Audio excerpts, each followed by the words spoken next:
Assalamualaikum warahmatullahi wabarakatuh. Halo anak-anakku semuanya. Hari ini kita akan belajar matematika SMP kelas 9, masih di bab 1. Kita akan membahas bentuk akar dan sifat-sifatnya. Kompetensi dasar masih sama dengan minggu lalu, yaitu 3.1 dan 4.1. Sedangkan tujuan pembelajaran kita pada hari ini yaitu peserta didik mampu menjelaskan bilangan bentuk akar dan sifat-sifatnya. Nah, sebelum belajar, jangan lupa berdoa dan disiapkan alat tulisnya ya. Pada pembelajaran kali ini, doa Ibu pandu dari sini. Berdoa menurut agama dan kepercayaan masing-masing. Berdoa dimulai. Berdoa selesai. Bentuk akar. Berapakah nilai dari akar 2? Jika dihitung menggunakan kalkulator, akar 2 itu sama dengan 1,41421356373739095 dan seterusnya. Ya. Nilai koma pada bilangan tersebut tidak berhenti, ya. Artinya jika di sini ada titik-titik, maka banyak sekali bilangan yang ada di belakangnya dan tidak mempunyai pola tertentu. Maksudnya pola tertentu bagaimana? Coba diperhatikan. Pada digit 5 yang pertama ini yang di belakang koma ya, ini adalah 41421 ya, tidak berulang di digit selanjutnya. Begitu juga pada barisan digit yang ketiga, di sini tidak berulang sama sekali dari barisan pertama maupun kedua ya. Jadi tidak mempunyai pola tertentu. Bilangan akar 2 tidak dapat dinyatakan ke dalam bentuk rasional. Apa itu bentuk rasional? Yaitu bilangan pecahan. Dengan demikian, bilangan akar 2 termasuk bilangan irasional, lawan dari rasional, yaitu bilangan bentuk akar yang tidak dapat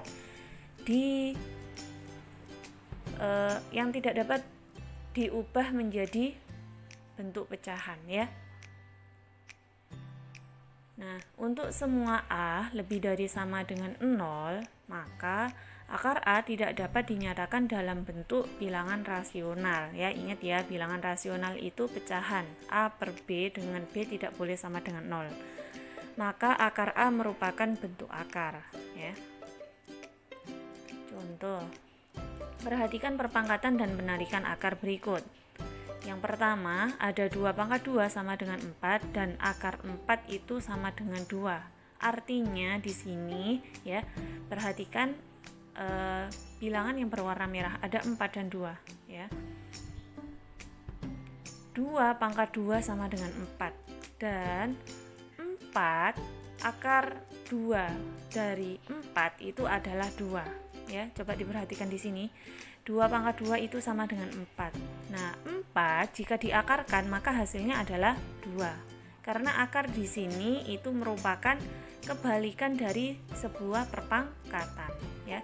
Bila di sini akar itu ini tidak ada angkanya, maka di sini adalah akar pangkat 2, ya. Diingat-ingat ya.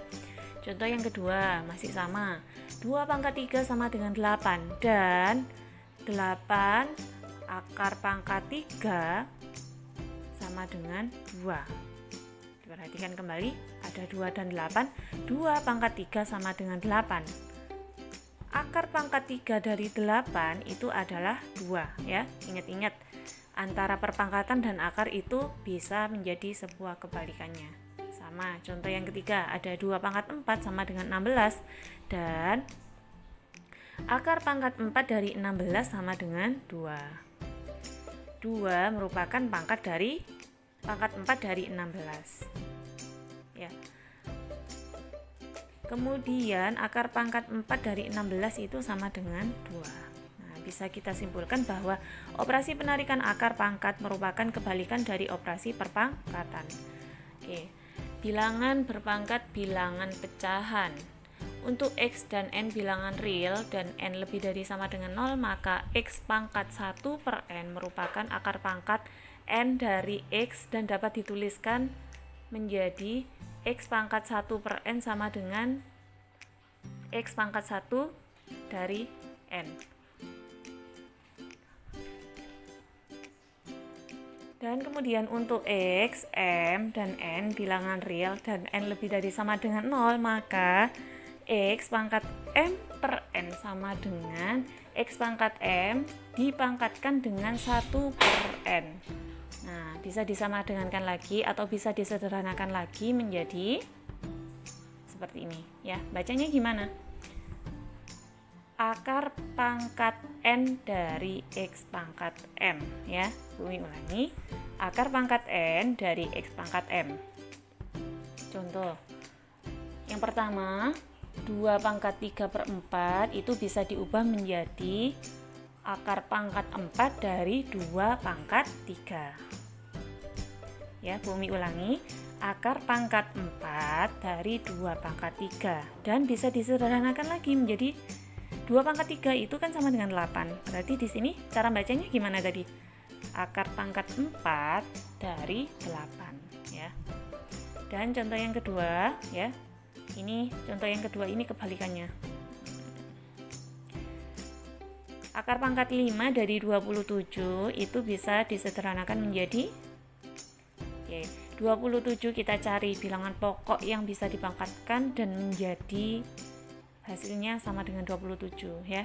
Akar pangkat 5 dari 3 pangkat 3 sama dengan 3 pangkat 3 per 5. Jadi dua contoh ini ya. Ini yang contoh pertama dari bilangan perpangkatan diubah menjadi bilangan akar ya. Contoh yang kedua, bilangan bentuk akar diubah menjadi bilangan berpangkat.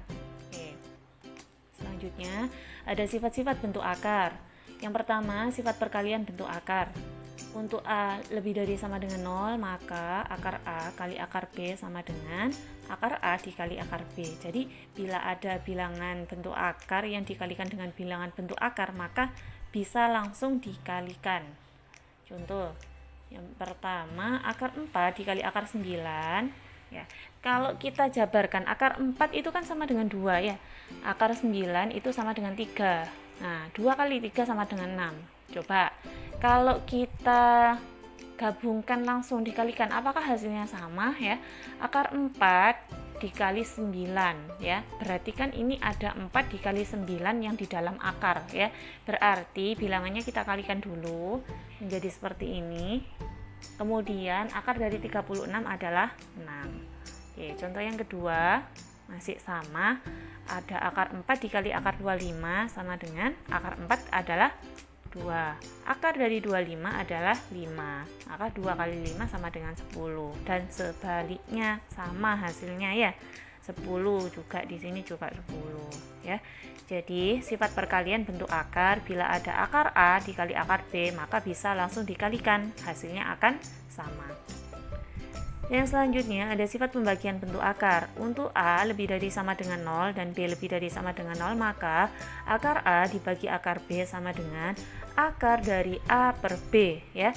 Sama halnya dengan perkalian tadi, bila ada pembagian dalam bentuk akar bisa langsung dibagi. Contoh yang pertama, akar 36 dibagi akar 4. Akar 36 sama dengan 6, akar 4 sama dengan 2. Kemudian 6 dibagi 2 sama dengan 3.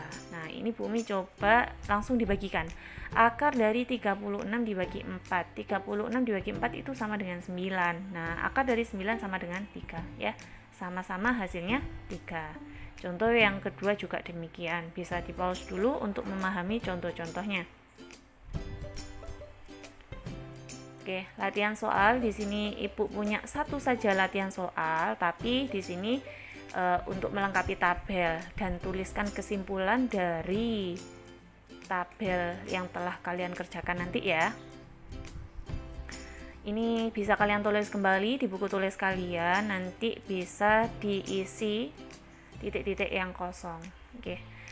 Demikian pembelajaran kita pada hari ini. Bu Umi ucapkan terima kasih kepada anak-anak yang masih semangat meskipun belajar dari rumah ya. Semoga ilmu yang kita pelajari pada hari ini bermanfaat dan jangan lupa tetap mengikuti pembelajaran selanjutnya ya. Semoga kita termasuk orang-orang yang sukses. Oke, Bu Umi akhiri. Assalamualaikum warahmatullahi wabarakatuh.